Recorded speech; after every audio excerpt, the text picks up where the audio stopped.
अस्सलाम वालेकुम। अभी मैं फ़ेसबुक स्क्रॉल कर रहा था उनके शॉर्ट्स तो मैं देख रहा था कि बार-बार जो है मेरे सामने फ़लस्तीन की वीडियोज़ सामने आ रही है और मेरा दिल जो है ना वो बहुत लरज़ उठा और तभी मुझे ख़्याल आया कि मुझे क्या क्या करूँ मैं? उनके लिए मतलब मैं क्या कर सकता हूँ?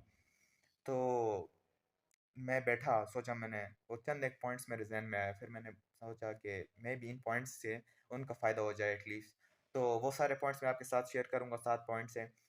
और लेकिन उससे पहले मैं आपको एक हदीस शरीफ सुनाऊँ। हज़रत मोहम्मद सल्लल्लाहु अलैहि वसल्लम का इरशाद है, सही मुस्लिम में हदीस मौजूद है। जिसका मफ़हूम ये है कि अगर तुम किसी बुराई को देखो तो उसको हाथ से रोको। अगर तुम उसको हाथ से रोकने की इस्तिताअत नहीं रखते तो तुम उसको ज़ुबान से रोको। अगर ज़ुबान से भी रोकने की इस्तिताअत नहीं रखते तो तुम उसको दिल में बुरा समझो।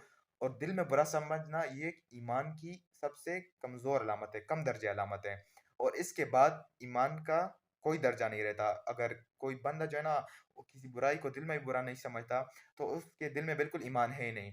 तो उस फ़लस्तीन बेचारों के साथ फ़लस्तीनियों के साथ जो हो रहा है, तो वो सरासर ज़ुल्म, ज़्यादती और बुराई है। इसको हमें हाथ से भी रोकना चाहिए जो इस्तिताअत रखते हैं, ज़ुबान से भी रोकना चाहिए और दिल में भी हर एक मुसलमान को चाहिए कि इस चीज़ को दिल में बुरा समझे जो कि इसराइल कर रहा है उनके साथ। तो 7 पॉइंट्स में सबसे पहला पॉइंट्स ये है कि हम सारों को अवेयरनेस क्रिएट करनी चाहिए कि व्हाई फ़लस्तीन इज़ इम्पोर्टेंट।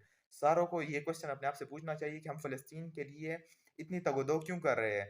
और क्यों हम कह रहे हैं कि फ़लस्तीन जो है वो हक़ के ऊपर है? मुसलमान तो है ही है, सारे मुस्लिम्स हैं उधर, लेकिन फ़लस्तीन का जो लैंड है, उनका जो एरिया है, वो क्यों इम्पोर्टेंट है? Why is that important? तो आपने इस सवाल का जवाब ढूँढना है। सेकंडली, हम प्रोटेस्ट करें, डिस्ट्रिक्ट लेवल के ऊपर प्रोटेस्ट करें, कंट्री लेवल के ऊपर प्रोटेस्ट करें, उसके अलावा प्रोविंस लेवल के ऊपर प्रोटेस्ट करें, नॉर्मल सा प्रोटेस्ट हो, अच्छा प्रोटेस्ट हो, पुरअमन प्रोटेस्ट हो, तो उसके नताइज बेहतरीन निकलेंगे। सेकंडली थिर्डली सॉरी, हम जिहाद करें, जिहाद फ़ी सबीलिल्लाह का हुक्म दें। जो-जो इस्तिताअत रखता हो जिहाद करने की, जो-जो जा सकता हो, जिस-जिस को ऑफ़र हो जिहाद की, तो उनको चाहिए कि वो जाए और जिहाद करें इसराइलियों के साथ। फोर्थ पॉइंट ये है कि हम इसराइली प्रोडक्ट्स का बॉयकॉट करें। अभी इधर बहुत सारे लोग कहेंगे कि हम इसराइली प्रोडक्ट्स के बगैर ज़िंदा भी नहीं रह सकते और हम इसराइली प्रोडक्ट्स जो है वो नहीं ख़त्म कर सकते। तो आप खुद मुझे बताएँ कि लेट्स सपोज़ शाम सुबह को आप ठीक-ठाक हो, शाम के वक़्त जो है ना आपके घर से जनाज़े जा रहे हो, तो आपको किस तरह लगेगा? किस तरह की जो है ना आपको फीलिंग्स आ रही होगी कि आप उनके प्रोडक्ट्स जिन्होंने आपको मारा है, तो क्या उनके प्रोडक्ट्स आपसे उनसे जो है ना कोई परचेज़िंग वग़ैरह करेंगे? हरगिज़ नहीं करेंगे। इस तरह फ़लस्तीनियों के साथ भी हो रहा है। सुबह को वो ठीक-ठाक होते हैं, लेकिन शाम को उनके घरों से जनाज़े निकलते हैं। तो आप किस तरह उन बंदों की चीज़ें खरीद सकते हैं, जो कि हमारे बहन-भाइयों और छोटे-छोटे बच्चे हैं, उनको मार रहे हैं? तो ये सवाल ज़रा अपने आप से पूछिएगा कि मुझे प्रोडक्ट लेना चाहिए इसराइलियों का कि नहीं। उसके अलावा जो फिफ्थ पॉइंट है वो है फंड रेजिंग का, कि हम अपने फ़लस्तीन बहन और भाइयों और बच्चों के लिए फंड रेज़ करें। ऐसे ऑथेंटिक इदारे हम नेट के ऊपर तलाश करें जो कि फंड रेजिंग कर रहे हो और जो कि अपना राशन पहुँचा रहे हो फ़लस्तीनियों के लिए, जो कि ये कुर्बानी दे रहे हैं कि इधर से जा रहे हैं और उधर तक अपना राशन पहुँचा रहे हैं।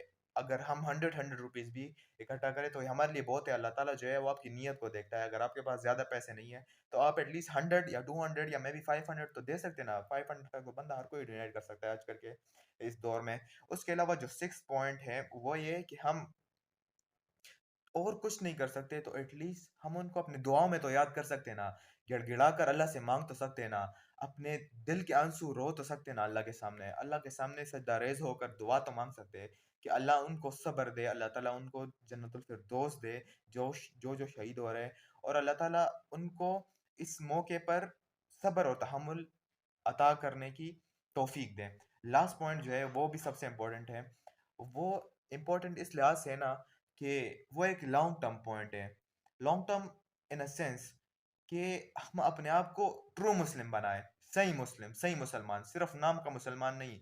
हम कुरान मजीद के ऊपर अमल करना स्टार्ट कर दें, कुरान मजीद को स्टडी करना स्टार्ट कर दें, कुरान मजीद की तफ़सीर पढ़ना स्टार्ट कर दें और कुरान मजीद के जितने भी उसूल और ज़वाबित और अकायदे हैं, उनके ऊपर चलना जो है ना, वो स्टार्ट कर दें, ताकि फिर आइंदा से अगर उम्मत मुस्लिमा के ऊपर इस तरह की ज़ुल्म और बर्बरियत हो रही हो, तो हमारे दिल को तकलीफ़ पहुँचे। अगर हमारे दिल को तकलीफ़ नहीं पहुँचती, तो इसका मतलब यही है कि हमारे दिल में ईमान नहीं है।